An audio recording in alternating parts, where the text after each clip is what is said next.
ललिता निवास प्रकरणमा पक्राउ परेको केही घण्टामै किन छुटे आरोपी, यसबारे महत्त्वपूर्ण जानकारी। ओरिएन्टल भन्दा 5 गुणा ठूलो शिव शिखर सहकारी घोटाला, विपक्षीको अवरोध, सत्ता पक्षले मागे मन्त्रीको राजीनामा। सत्तारूढकै असन्तुष्टिका बावजुद बजेट पारित गर्ने तयारी, कोशीका मन्त्री भन्छन् अदालतलाई दोष लगाएको छैन, न्यायाधीशले फटाई गरेका छन्। ललिता निवास प्रकरणमा पक्राउ परेका 7 आरोपी कसको भूमिका के, यसबारे महत्त्वपूर्ण जानकारी। देवदहमा भेटिए प्राचीन संरचना। ललिता निवास प्रकरणमा पक्राउ परेका 7 जना मध्ये 3 जना रिहा भए। 7 ठाउँमा औद्योगिक ग्राम स्थापना गरिने। साफ च्याम्पियनशिपमा गोल गरेपछि आशिषले भने देशका लागि गोल गर्ने सपना पूरा भयो। उच्च अदालतले भन्यो बालेन शाहलाई भारतीय चलचित्र प्रदर्शन रोक्ने अधिकार छैन। पर्यटन मन्त्री र प्राधिकरणका महानिर्देशक आम्ने सामने के हो विवाद, यसबारे महत्त्वपूर्ण जानकारी। दबाब ठेक्न नसकेर ससाना आयोजनामा पनि बजेट विनियोजन गरेका हौं भन्दै अर्थमन्त्रीले भने। चिनिया धनाढ्य ज्याक काठमाडौँमा धनगढीको मुख्य सडक शिलान्यास। संरचना भत्काउने 428 गर्दनी सम्मानित। टार्गेट पूरा नगरेको भन्दै कर्मचारीलाई खुवाइयो काँचो तिते करेला। अदालतको अवहेलना मुद्दामा सर्वोच्चले माग्यो बालेन शाहसँग लिखित जवाफ। पहिले बालेनसँग तत्काल स्पष्टीकरण नलिन उच्च अदालतले अन्तरिम आदेश दिएको थियो। अहिले के भयो, यसबारे महत्त्वपूर्ण जानकारी। गौतम बुद्ध क्रिकेट रङ्गशालाको उधार रकम भरतपुर महानगरले अनुदानका रूपमा भुक्तानी गर्ने। पार्टीमा प्रभावशाली पुन र शर्मा दुबैलाई साइजमा राख्ने प्रचण्डको रणनीति। ललिता निवास प्रकरणमा किन दोस्रो पटक पक्राउ परे मिनबहादुर गुरुङ, यसबारे पुरै जानकारी। बालटार जग्गा प्रकरण लामो समयदेखि अनुसन्धानले प्रमाण पुर्याएको आधारमा अघि बढेको हो भन्दै सरकारकी प्रवक्ता रेखा शर्माको भनाई। उपप्रधानमन्त्री एवं गृहमन्त्री नारायण काजी श्रेष्ठ चीन जाँदै। नागरिक उड्डयन प्राधिकरणको निर्णय कार्यान्वयन नगर्न अन्तरिम आदेश।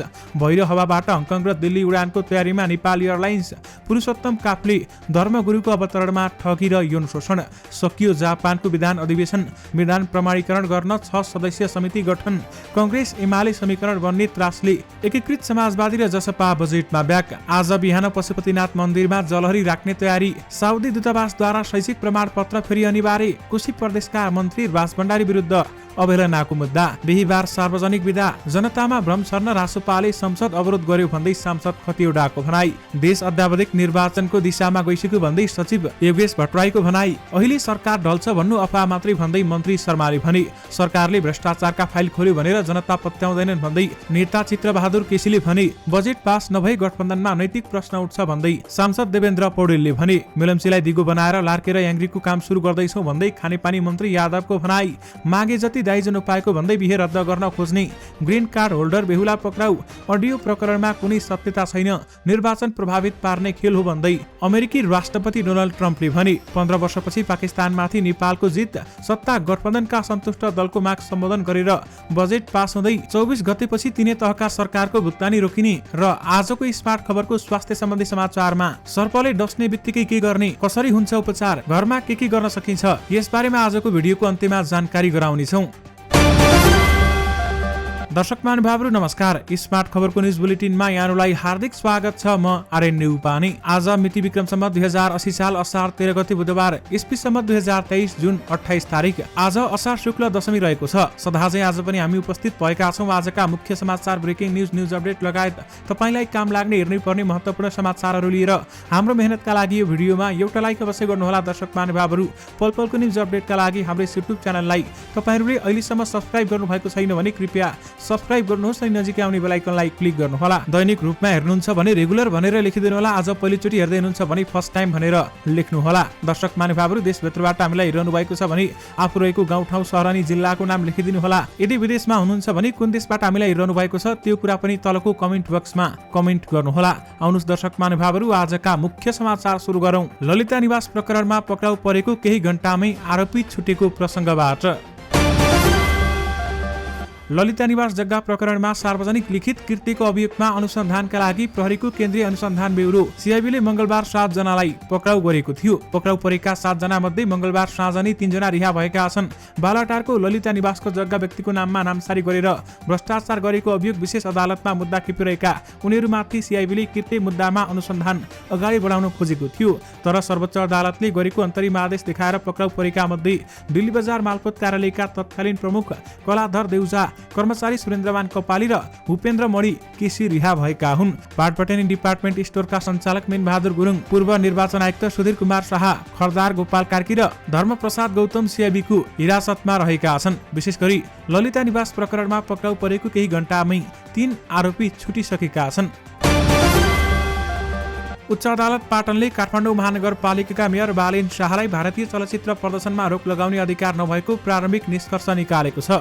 चलचित्र सङ्घले दायर गरेको रिटमा न्यायाधीशहरू हरिप्रसाद पौडेल र नारायण प्रसाद पौडेलको इजलासले भारतीय चलचित्रको प्रदर्शनमा अवरोध नगर्न मेयर बालेनको नाममा अन्तरिम आदेश जारी गरेको छ। उच्च अदालतले आदिपुरुषमा समावेश भएको आपत्तिजनक शब्दको विषयलाई लिएर उक्त फिल्मका निर्माता बाहेकका अन्य फिल्म निर्माताहरूबाट निर्मित अनुमति प्राप्त भारतीय फिल्म प्रदर्शनमा रोक लगाउने अधिकार मेयर बालेन शाहलाई नभएको बताएको छ। स्थानीय सरकार सञ्चालन ऐन 2074 लगायत प्रचलित कानुनको अधिकार प्रदान गरेको नदेखिँदा प्रस्तुत निवेदनको अन्तिम टुङ्गो नलागेसम्म अनुमति प्राप्त भारतीय फिल्म प्रदर्शनमा रोक लगाउने कार्य नगराउनु उच्च अदालतको आदेशमा भनिएको छ। भारतीय चलचित्र आदिपुरुषमा जानकी भारतकी छोरी हुन् भन्ने आशयको वाक्यांश समावेश भएको भन्दै मेयर बालेन शाहले उक्त संवाद हटाउन निर्माण पक्षलाई आग्रह गरेका थिए, तर आफूले दिएको 3 दिनको समयभित्र नहटाएको भन्दै बालेनले काठमाडौँ महानगरपालिकाको हलमा आदिपुरुष सहित कुनै पनि भारतीय फिल्म चल्न नदिने घोषणा गरेका थिए। बालेनको उक्त घोषणापछि काठमाडौँका हलमा नयाँ भारतीय चलचित्र प्रदर्शन भएका छैनन्।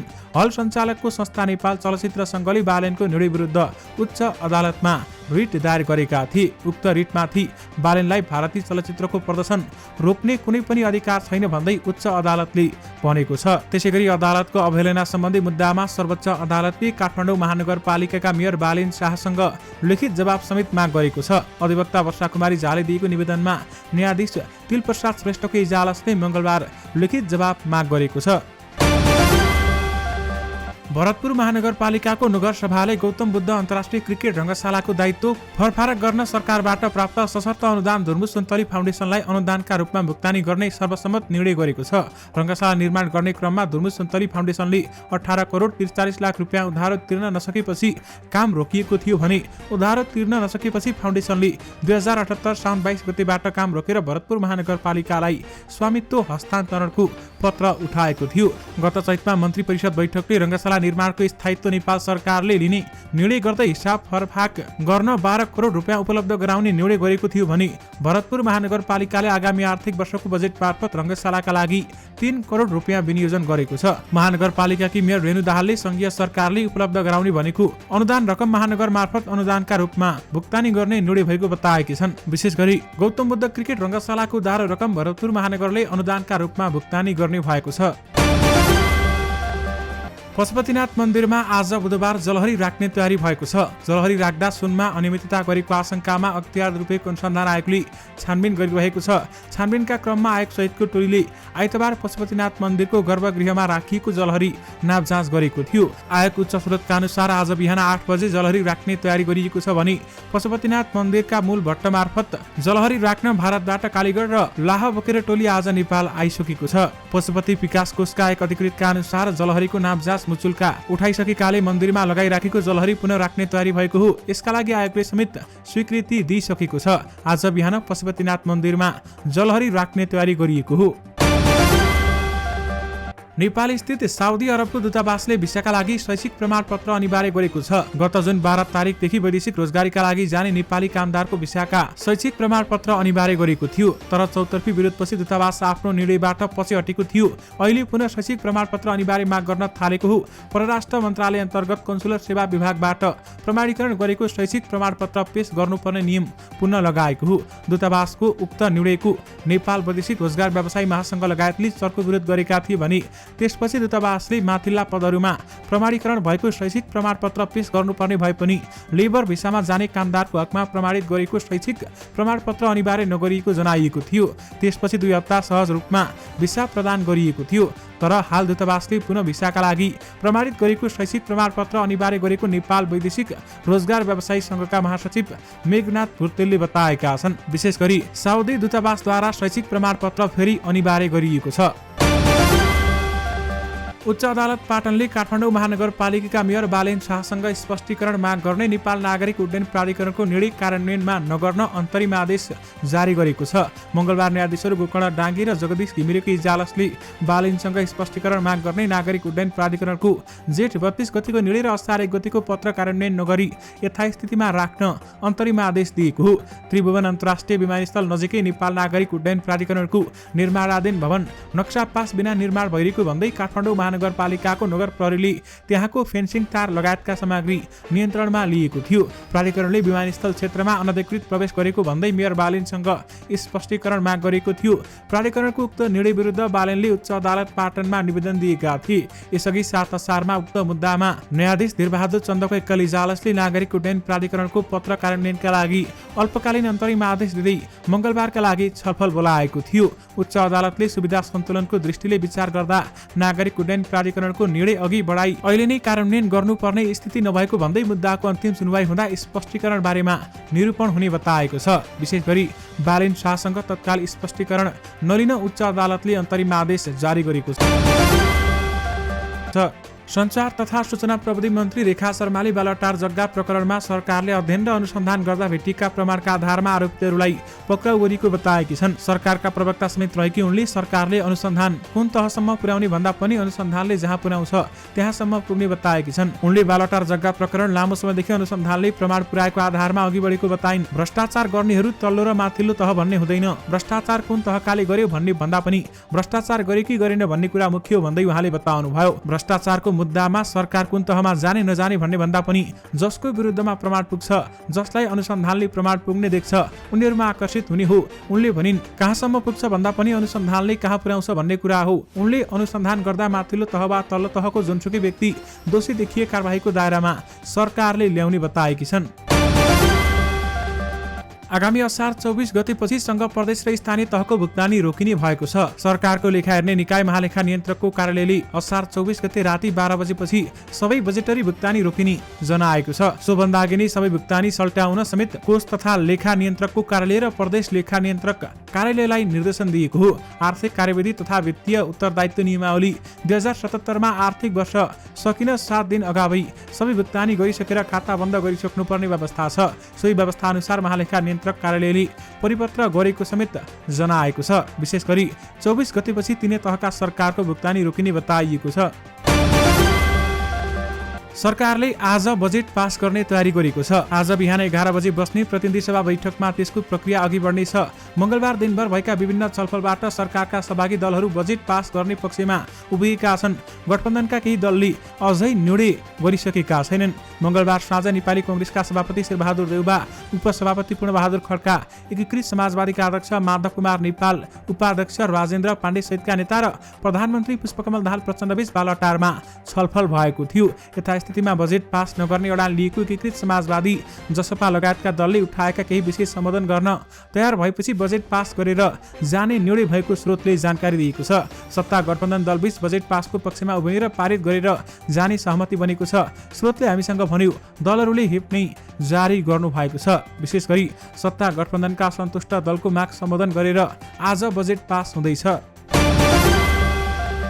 आशिष चौधरीको निर्णायक गोलमा पाकिस्तान विरुद्ध जित निकाल्दै नेपालले साफ च्याम्पियनशिपमा सुखद अन्त्य गरेको छ। भारतको बेंगलोर स्थित श्री कान्तिराबाई स्टेडियममा नेपालले पाकिस्तानलाई 1 गोलको अन्तरले पराजित गरेको छ। साफमा नेपालले पाकिस्तानलाई सन् 2008 मा हराएको थियो भने नेपालले पाकिस्तानलाई 15 वर्षपछि हराएको हो। जितसँगै नेपालको अङ्क तालिकामा 3 अङ्क जोड्दै तेस्रो स्थानमा रहेर साफको यात्रा अन्त्य गरेको छ। पाकिस्तान भने जित विहीन भयो। नेपालको जितमा खेलको 80औं मिनेटमा आशिषले गरेको गोल नै निर्णायक बन्यो। आशिषले डिबक्स बाहिरबाट गरेको सशक्त प्रहारलाई पाकिस्तानका गोलरक्षकले रोक्न कुनै पनि मौका पाएनन्। राष्ट्रिय टोलीमा आशिषको यो डेब्यू गोल हो। एक खेल अगावैसम्म चरणबाट बाहिरिसकेका नेपाल र पाकिस्तान हिजोको खेलमा प्रतिष्ठाका लागि लडेका थिए। विशेष गरी 15 वर्षपछि पाकिस्तानमाथि नेपालले जित हासिल गरेको छ। सञ्चार तथा सूचना प्रविधि मन्त्री रेखा शर्माले अहिले नै सरकार ढल्नु भन्नु अफवाह मात्रै भएको बताएकी छन्। मन्त्री परिषदले गरेका निर्णय सुनाउने क्रममा सञ्चारकर्मीहरूसँग प्रतिक्रिया दिँदै उनले सरकार तत्काल ढल्नु पर्ने कुनै पनि कारण नभएको बताइन्। मन्त्री शर्माले वर्तमान सरकार मुलुकमा सुशासन कायम गर्ने प्रतिबद्धताका अनुसार अगाडि बढिरहेको बताइन्।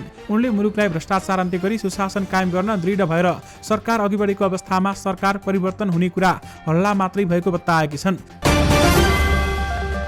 नेपाली कांग्रेसका सांसद रामहरि खतिवड़ाले जस लिनका लागि राष्ट्रिय स्वतन्त्र पार्टीले संसद अवरोध गरेको आरोप लगाएका छन्। आज संसद भवन बाहिर सञ्चारकर्मीसँगको कुराकानीमा उनले रासोपाले जिल्ला निर्वाचन कार्यालय आफूले गर्दा मात्र बाँचेकै हो भन्ने भ्रम जनतामा छर्नका लागि संसद अवरोध गरेको बताएका छन्। उनले कांग्रेस जिल्ला निर्वाचन आयोगको कार्यालय खारेज गर्ने पक्षमा नरहेको बताए। उनले भने, हामीले गर्दा जिल्ला निर्वाचन कार्यालय रहेको हो भन्ने देखाउन रासोपाले संसद अवरोध गरेको हो।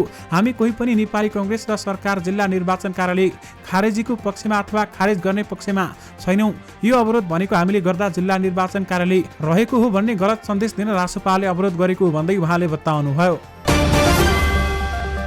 दर्शक महानुभावहरू, ओरिएन्टल भन्दा 5 गुणा ठूलो शिव शिखर सहकारी घोटाला देखिएको छ। 12 वर्ष अघि ओरिएन्टल सहकारी संस्था मार्फत त्यसका अध्यक्ष सुधीर बस्नेतले सर्वसाधारण निक्षेपकर्ताको 4 अर्ब अपचलन गरेको विषय अहिलेसम्मकै बहुचर्चित घटना हो। त्यसपछि चरास तामाङ नेतृत्वको सिभिल सहकारीले 6 अर्ब रुपियाँ अपचलन गरेपछि उनी जेलमा छन्। यी दुई सहकारीको तुलनामा धेरै नै ठूलो घोटालाका नायकका रूपमा देखा परेका छन् केदारनाथ शर्मा न्युपाने, जसले शिव शिखर बहुद्देश्य तथा तुलसी सहकारी मार्फत सर्वसाधारण निक्षेपकर्ताको करिब 15.5 अर्ब रकम अपचलन गरेको खुलेको छ। त्यति मात्र होइन, शर्माले आफ्नै लगानीमा शिखर अर्गनाइजेसन खडा गरी त्यस अन्तर्गतका विभिन्न कम्पनीमा विभिन्न बैंकबाट 5.5 अर्ब रुपियाँ लिएको समेत खुलेको छ। यसरी सम्पूर्ण रकम हिसाब गर्दा शिव शिखरका शर्माले गरेको घोटाला ओरिएन्टलको तुलनामा 5 गुणा भन्दा ठूलो देखिएको छ भने लामो समय फरार भएका शर्मा सोमबार भारतबाट पक्राउ परिसकेका छन्। दर्शक महानुभावहरू, यसबारेमा तपाईहरूको धारणा के छ? हामीलाई यो भिडियोको कमेन्ट बक्स मार्फत बताउनु भनी नबिर्सनुहोला। दर्शक महानुभावहरू, ललिता निवास प्रकरणमा पक्राउ परेका 7 जना आरोपीमाथि कसको के भूमिका रहेको छ आउनुहोस् तपाईहरूलाई यसबारेमा जानकारी गराउँ।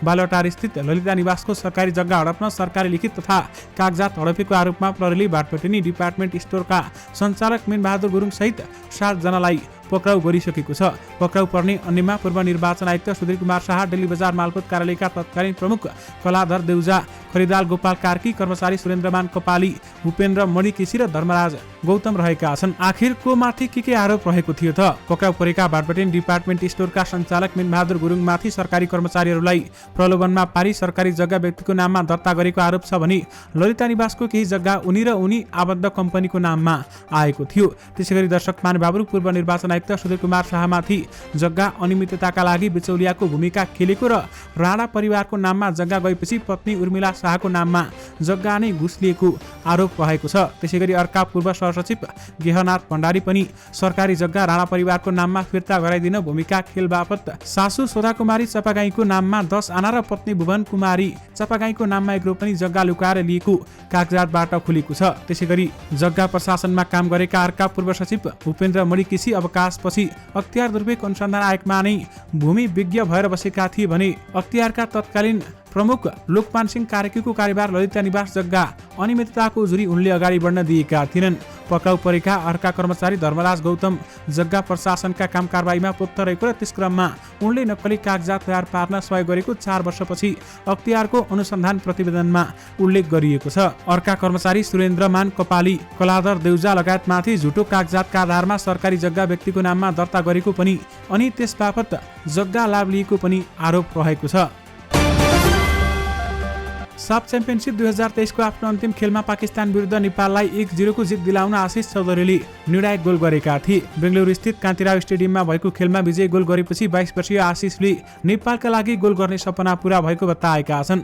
बेन्चबाट खेल सुरु गरेका आशिषले दोस्रो हाफको सुरुमै आभास लामिछानेको स्थानमा मैदानमा प्रवेश गरेका थिए। उनले 80औं मिनेटमा लकेन लिम्बुको पासमा गोल गर्दै नेपाललाई अग्रता दिलाएर त्यही गोलमा नेपालले जारी साफमा पहिलो जित निकालेको हो।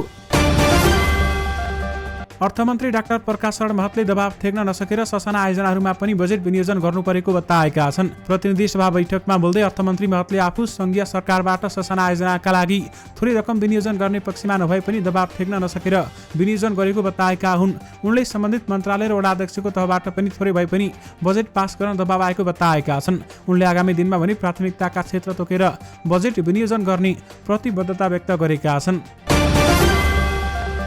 चिनिया उद्यमी एवं अलिबाबा ग्रुपका संस्थापक ज्याक मा काठमाडौँ आइपुगेका छन्। उनी सवार विमान बोइङ 737 म्याक्स 2:30 जाँदा त्रिभुवन अन्तर्राष्ट्रिय विमानस्थलमा अवतरण गरेको अध्यागमन विभागका सूचना अधिकारी खिमलाल भुसालले जानकारी दिनुभएको छ। उनी चीनबाट बंगलादेशको राजधानी ढाका हुँदै काठमाडौँ आइपुगेका हुन्। ज्याकमा सवार निजी जहाज काठमाडौँमा अवतरण गरेको छ भने भुसालले हामीसँग भने उनीसँग एउटा टोली पनि नेपाल आएको छ। स्रोतका अनुसार उनले प्रधानमन्त्री पुष्पकमल दाहाल प्रचण्डसँग पनि भेट्ने कार्यक्रम छ।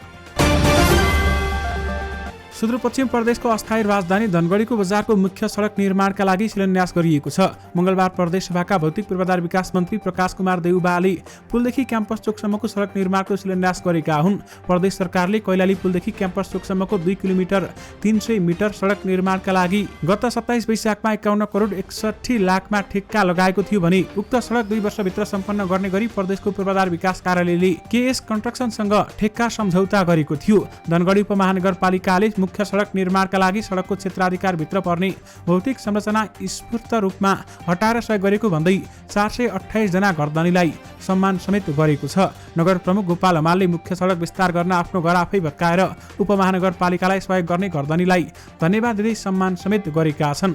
उनले विकास निर्माणका कार्यमा साथ दिने स्थानीयलाई सम्मान गर्न पाउँदा खुसी लागेको समेत बताएका छन्। एउटा कम्पनीले लक्ष्य पूरा नगरेको भन्दै आफ्ना कर्मचारीहरूलाई यस्तो सजाय दिएको छ कि सो कम्पनीको सर्वत्र आलोचना भइरहेको छ। सोशल मिडियामा मानिसहरूले सो कम्पनी र त्यसका हाकिमलाई गाली गरिरहेका छन्। साउथ चाइना मर्निङ पोस्टका अनुसार चीनको सुहौ दोनो फ्रेन्चेजी इन्फर्मेसन कन्सल्टिङले टार्गेट पूरा गर्न नसकेको भन्दै आफ्ना दर्जनौं कर्मचारीलाई काँचो तितो करेला खान बाध्य पारेको छ। शिक्षा तथा तालिम सम्बन्धी काम गर्ने यो कम्पनीले दिएको उक्त सजायको भिडियो सोशल मिडियामा एकजना कर्मचारीले नै सार्वजनिक गरेपछि घटनाको खुलासा भएको थियो। यस्तो आलोच्य कदमको कम्पनीले भने बचाउ गर्दै यो दण्ड पुरस्कार प्रणालीको एक हिस्सा रहेको दावी गरेको छ। साथै उसले कर्मचारीहरू यस्तो सजायका लागि सहमत भएको पनि जिकिर गरेको छ। विशेष गरी टार्गेट पूरा नगरेको भन्दै कर्मचारीलाई काँचो तिते करेला खुवाइएको छ। उप प्रधानमन्त्री एवं गृहमन्त्री नारायण काजी श्रेष्ठ चीन गएका छन्। उनी चीनको मंगलबार राति 11:20 को उडान मार्फत छेन्दु गएका हुन्। आज उनी पश्चिमी चीन अन्तर्राष्ट्रिय मेलाको स्वागत भोजमा सहभागी हुने कार्यतालिकामा छ भने उक्त मेलाको उद्घाटन गरी दिउँसो छेन्दुको योजना प्रदर्शनी हल र सिचुवानको भ्रमण एवं प्रदर्शनी अवलोकन गर्ने सचिवालयले जनाएको छ। त्यही दिन साँझ चिनिया कम्युनिस्ट पार्टी सिचुवान प्रान्तका नेताद्वारा आयोजित रात्रि भोजको आयोजना गरिएको छ भने उनले शुक्रबार सिचुवान विश्वविद्यालय नेतृत्वसँग भेटघाट गर्नेछन् भने त्यहाँ अध्ययनरत चिनिया नेपाली र अन्य विदेशी विद्यार्थीहरूलाई सम्बोधन गर्ने समेत बताइएको छ।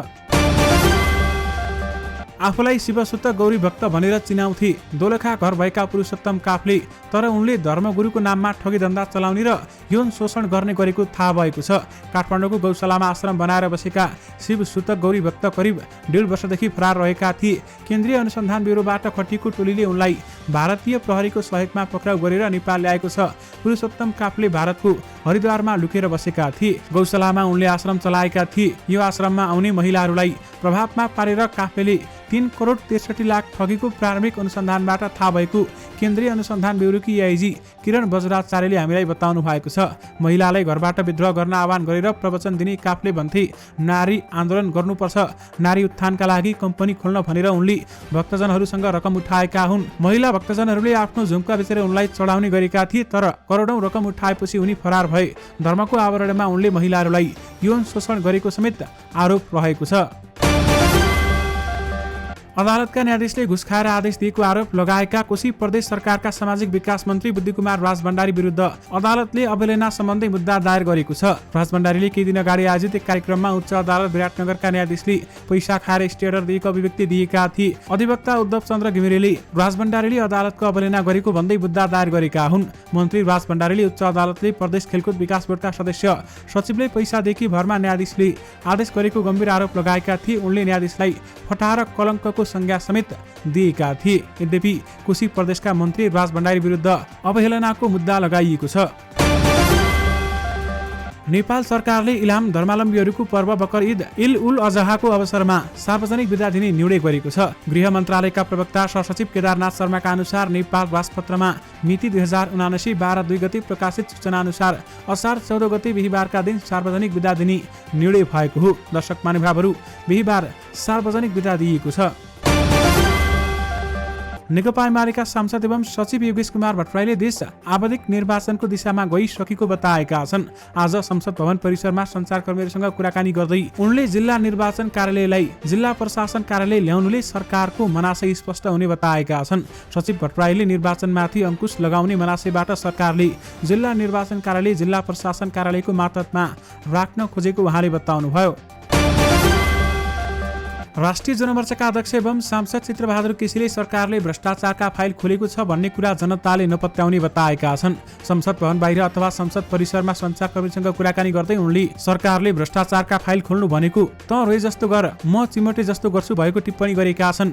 उनले नेपाली जनताले भ्रष्टाचारीलाई जोगाउनु हुँदैन भनिरहेको भए पनि भ्रष्टाचारी समातिने कुरा आफूलाई विश्वास नलागेको बताएका छन्। अध्यक्ष केसीले एउटा फाइल निकालेर तर्साउने काम यसअघिका सरकारले पनि गरेको भन्दै नेपाली जनतालाई यसमा विश्वास नरहेको बताएका छन्।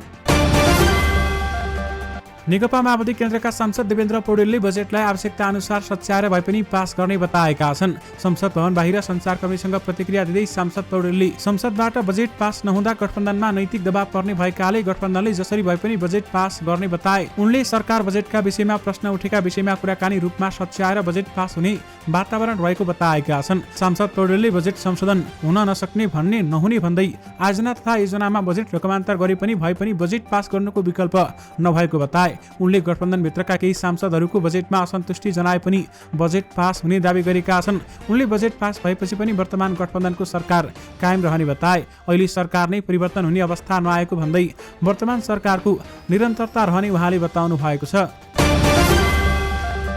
प्रधानमन्त्री पुष्पकमल दाहाल प्रचण्ड नेतृत्वको उच्चस्तरीय सरकारी टोलीले यही असार 2 गते राष्ट्रिय गौरवको परियोजनाका रूपमा रहेको मिलम्ची खानेपानीको स्थलगत अनुगमन गरेको थियो। काठमाडौँ उपत्यकाको खानेपानी प्रमुख स्रोतका रूपमा रहेको मिलम्ची आयोजना वर्षा लागेपछि चल्छ कि चल्दैन वा पानी आउँछ कि आउँदैन भन्ने दोधारमा रहने गरेको छ। विक्रम सम्वत 2078 असार 1 मा आएको बाढीले आयोजनाको संरचना बगायो। प्रधानमन्त्री प्रचण्डले अनुगमनको क्रममा आयोजनाको दिगोपनका अलावा स्थानीयवासीको माग सम्बोधन गर्ने प्रतिबद्धता समेत जनाएका थिए। मिलम्चीले पानी दिएर काठमाडौँवासीलाई लगाएको गुण तिर्ने समेत प्रधानमन्त्री प्रचण्डको भनाइ छ। हाल पनि आयोजनाको बाध्यस्थ तथा सुरुङमा पुनर्निर्माणको काम जारी रहेको छ। यद्यपि यसैमा मिलम्चीलाई दिगो बनाएर लार्के र याङ्ग्रीको पनि काम सुरु गर्दैछौँ भन्दै खानेपानी मन्त्री यादवले बताउनु भएको छ। काठमाडौँको नक्सालबाट एकजना बेहुला पक्राउ परेका छन्। मंगलबार दिउँसो 2 बजे नक्साल स्थित एक पार्टी प्यालेसको मण्डपमै ती बेहुला पक्राउ परेका हुन्। जिल्ला प्रहरी परिसर काठमाडौँका अनुसार सोनसरी दुबई नगरपालिकाका 6 स्थायी घर भई हाल काठमाडौँ 13 मा बस्ने अनुराग रौनियार पक्राउ परेका हुन्। प्रहरीका अनुसार उनी अमेरिकाको ग्रीन कार्ड होल्डर पनि हुन् भने पार्टी प्यालेसमा विवाह हुँदै गर्दा बेहुला पक्षले मागे जति दाइजो नपाएको भन्दै बिहे रद्द गर्ने निर्णय गरेपछि उनलाई प्रहरीले पक्राउ गरेको हो। प्रहरीले घटनाबारेमा बुझ्दा जन्तीलाई राम्ररी स्वागत नगरेको र 50 लाख रुपियाँ दाइजो नपाएपछि बिहे नै रद्द गर्ने अडान लिएको खुलेको हो। बेहुलीलाई गाली बेइज्जती र हातपात समेत गरेको काठमाडौँ परिसरका एसपी सीताराम रिजालले बताउनु भएको छ। दर्शक महानुभावहरू, तपाईहरुमाझ एउटा अन्तर्राष्ट्रिय समाचार राख्न चाहे। अमेरिकाका पूर्व राष्ट्रपति डोनाल्ड ट्रम्पले गोप्य दस्तावेजलाई अनधिकृत व्यक्ति वा पक्षसँग छलफल गरेको श्रव्य सामग्री सार्वजनिक भएको भनी आएको चर्चामा कुनै सत्यता नरहेको बताएका छन्। रेकर्डिङ सार्वजनिक भएको विभिन्न सञ्चार माध्यममा समाचार सार्वजनिक भएपछि भूतपूर्व राष्ट्रपति ट्रम्पले सामाजिक सञ्जाल ट्रुथ सोशल वेबसाइटमा अडियोलाई बनावटी विक्षिप्त कथा भनी खण्डन गरेका छन्। अभियोजनकर्ताले न्याय विभाग र एफबीआईसँग मिलेर अवैध रूपमा अडियो बनाई अफवाह फैलाउन खोजेको बताएका छन्। यो अवैध षड्यन्त्र भएको उनले दावी गरेका छन्। उनले उक्त श्रव्य सामग्री वास्तवमा आफ्ना विपक्षीहरूले आफूहरूमाथिका आलोचनालाई विषयान्तर गर्न रचेको प्रपञ्च बाहेक केही नभएको बताएका छन्। यो निरन्तरको विच हन्ट व्यक्तिलाई गलाउने झुटा आरोप जस्तै अर्को बनावटी आरोप भएको र यसलाई उनले विपक्षीहरूले चुनावी हस्तक्षेपका लागि सिर्जना गरेको हतियार भएको बताएका छन्। गण्डकी प्रदेशमा बजेट प्रति सत्तारूढ दलहरूकै असन्तुष्टि देखिएको छ। सत्तारूढ प्रदेशसभा सदस्यले मन्त्रीहरूको राजीनामा मागेका छन् भने प्रमुख प्रतिपक्षी नेकपा एमाले मंगलबार प्रदेशसभा बैठक नै अवरुद्ध गरेको छ। अर्थमन्त्री जितप्रकाश आलेले आगामी आर्थिक वर्ष 2080-81 का लागि 33 अर्ब 42 करोड 72 लाख रुपियाँको बजेट प्रस्तुत गरेका थिए भने बजेटमाथि छलफल चलिरहेको बेलामा 7 असारमा नेकपा एमाले र राप्रपाले बजेटका कार्यक्रम बाहिरिएको भन्दै प्रदेशसभा बैठक अवरुद्ध गर्यो। प्रदेशपालिकाहरूलाई दिने अनुदानमा समेत हिसाब नमिलेको उनीहरूको दावी रहेको थियो। विपक्षले अवरोध गरेको छ भने सत्ता पक्षले मन्त्रीको राजीनामा माग गरेको छ। रूपन्देहीको देवदहमा गरिएको उत्खननबाट महत्त्वपूर्ण प्राचीनका संरचना भग्नावशेषमा फेला परेका छन्। उत्खननका क्रममा उक्त क्षेत्रमा प्राचीन पर्खाल र प्राचीनतम झरनाका संरचना फेला परेका छन्। लुम्बिनी विकास कोषका कोषाध्यक्ष ढुण्डीराज भट्टराईका अनुसार कोषको पहलमा गत जेठ 17 गतेदेखि उक्त क्षेत्रको उत्खनन सुरु गरिएको हो। कोषको पहलमा कोषका पुरातत्व महाशाखाका प्रमुख हिमाल उप्रेतीको नेतृत्वमा 7 जनाको टोलीले 1 महिना लगाएर उत्खनन गरेको हो भने 1 महिनाको उत्खननबाट महत्त्वपूर्ण उपलब्ध प्राप्त भएको र उत्खननलाई निरन्तरता दिनुपर्ने आवश्यकता रहेको उनको भनाइ छ। सरकारले 7वटा स्थानीय तहमा औद्योगिक ग्राम स्थापना गर्न सहमति दिएको छ। मंगलबार बसेको मन्त्री परिषदको बैठकले देशका कालीकोटका केही नगरपालिका र गाउँपालिका गरी 7 स्थानमा औद्योगिक ग्राम स्थापना गर्ने निर्णय गरेको हो। मन्त्री परिषद बैठकले निर्णय सार्वजनिक गर्दै सरकारका प्रवक्ता एवं सञ्चार तथा सूचना प्रविधि मन्त्री रेखा शर्माले देशका विभिन्न 7 ठाउँमा औद्योगिक ग्राम बनाउने निर्णय भएको बताएकी छन्। उनले भनिन्, उद्योग वाणिज्य तथा आपूर्ति मन्त्रालयको प्रस्तावमा देशका विभिन्न ठाउँका 7वटा औद्योगिक ग्राम घोषणा गर्ने निर्णय भएको छ। प्रस्तावहरू आएका क्षेत्रहरू कालीकोटका केही नगरपालिका र गाउँपालिकाहरू रहेका छन्। हरेक स्थानीय तहमा औद्योगिक ग्राम स्थापना गर्ने गरी सरकारी नीति अनुसार उद्योग वाणिज्य तथा आपूर्ति मन्त्रालयको प्रस्तावमा यस्तो निर्णय गरिएको उनले बताएकी छन्। दर्शक महानुभावहरू, सोमबार संस्कृति पर्यटन तथा नागरिक उड्डयन मन्त्री सुदन किराँतीले नेपाल नागरिक उड्डयन प्राधिकरणका महानिर्देशक प्रदीप अधिकारीलाई 9 बुँदे स्पष्टीकरण सोधेका छन्। उक्त स्पष्टीकरणको गोप्य पत्र मन्त्री किराँतीले सामाजिक सञ्जाल मार्फत सार्वजनिक गरेपछि निर्देशक अथवा महानिर्देशक अधिकारीले आपत्ति जनाएका छन्। आफूले स्पष्टीकरण नबुझाउने उनले अडान पनि राखेका छन्। मन्त्री किराँती र महानिर्देशक बीचको द्वन्द्व सोमबार सार्वजनिक भए पनि पृष्ठभूमिमा यी दुई बीच पहिलेदेखि नै ट्युनिङ मिलेको थिएन। किराँतीले मन्त्रालय सम्हालेको एक सातामै विवाद सुरुवात भएको मन्त्रालय स्रोतको भनाइ छ। सो बेलामा मन्त्री किराँती समक्ष कुनै पनि पक्षले नेपाल वायुसेना निगमका कर्मचारी अध्यक्ष युवराज अधिकारीलाई हटाउनु पर्ने तर प्राधिकरणका महानिर्देशक प्रदीप अधिकारीलाई भने नचलाउन सुझाव दिएको थियो। नेपाल एयरलाइन्समा एमडी फेर्न आफूलाई घुसको प्रस्ताव गरिएको भन्दै मन्त्री किराँतीले सार्वजनिक अभिव्यक्ति दिइसकेका छन् भने सो अभिव्यक्ति उक्त प्रस्तावसँग सम्बन्धित रहेको स्रोतको भनाइ भएको छ। पर्यटन मन्त्री र प्राधिकरणका महानिर्देशक आम्ने सामने भएका छन्। नेपाल एयरलाइन्सले गौतम बुद्ध अन्तर्राष्ट्रिय विमानस्थलमा थप 2 गन्तव्यमा अन्तर्राष्ट्रिय उडान गर्ने भएको छ। निगमले भैरवाबाट हङकङ र दिल्ली उडानको तयारी गरिरहेको जनाएको छ। निगमका प्रवक्ता समेत रहेका पौडेलका अनुसार 2 साताभित्र उडान सुरु गर्ने तयारी भइरहेको छ। हाल सम्बन्धित निकायसँग उडान अनुमतिको काम भइरहेको उनले बताए। उडान अनुमति पाउनासाथ दुवै गन्तव्यमा उडान सुरु गर्ने निगमको तयारी छ। हाल निगमको न्यारोबडी जहाजले काठमाडौँ मलेसिया भैरवा काठमाडौँ सातामा 1 उडान गरिरहेको छ भने मलेसियाबाट 120 जना यात्रु नेपाल आउँछन्। त्यसमा पनि 40 जना भन्दा बढी यात्रु भएर हवामै उर्लिन्छन्। थोरै यात्रु बोकेर काठमाडौँ फर्किनुपर्छ। प्रवक्ता पौडेलले हामीसँग भने यही उडानलाई काठमाडौँ हुँदै अर्को अन्तर्राष्ट्रिय गन्तव्यमा जोड्न लागेका हौं भन्दै बताइएको छ। यद्यपि भैर हवाबाट हङकङ र दिल्ली उडानको तयारीमा नेपाल एयरलाइन्स रहेको छ।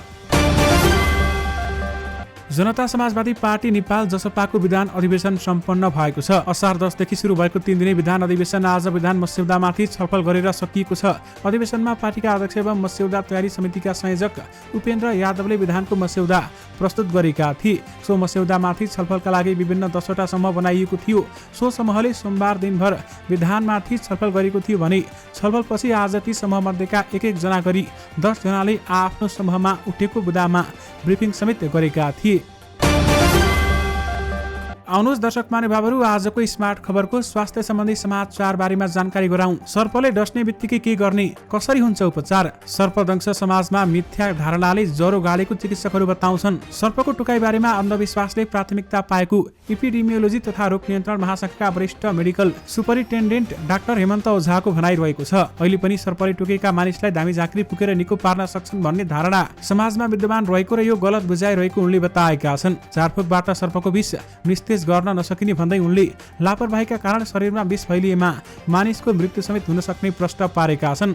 अन्धविश्वास चिर्न चुनौती रहेको छ। अझै पनि कतिपय ठाउँमा धामी झाँक्रीले फुकेर सर्पको विष निस्तेज बनाउन सक्छन् र बिरामी निको हुन्छ भन्ने मानसिकताले ज्वरो गाडेको छ। डाक्टर ओझाका अनुसार सर्पदंशका कारण उपचारका लागि अस्पताल पुग्ने बिरामी मध्ये 10% शरीरमा मात्र सर्पको विष पाइने गरेको छ। 90% शरीरमा विषको मात्रा नपाइनुका पनि विभिन्न कारण रहेको उनको भनाइ छ। उनीहरू तपाईहरुलाई या त विषालु सर्पले टोकेको हुँदैन या विषालु सर्प भए पनि उसको मानिसको शरीरमा विष छोड्न भ्याएको हुँदैन।